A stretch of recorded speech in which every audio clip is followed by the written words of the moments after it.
আচ্ছা, কেউ একজন নামাজ পড়ে না কেন? আমি তোমার সম্পর্কে বলছি না, আমার প্রিয় ছেলে বা প্রিয় মেয়ে। শুধু প্রশ্নটি নিয়ে চিন্তা করো যে মানুষ কেন নামাজ পড়ে না।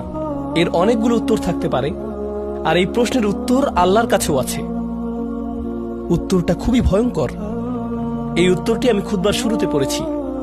তিনি বলেন, ফালা সাদ্দাকা ওয়ালা সাল্লা ওয়ালাকিন কাযযাবা ওয়া তাওয়াল্লা। সে আসলে সত্য গ্রহণ করেনি এবং সে নামাজও পড়েনি। তিনি কাফির সম্পর্কে বলছিলেন। তিনি দুইটা জিনিস বলেছেন, এই লোকটি সত্য গ্রহণ করেনি এবং নামাজও পড়েনি। কথাটা ভাবনার উদ্রেক করে।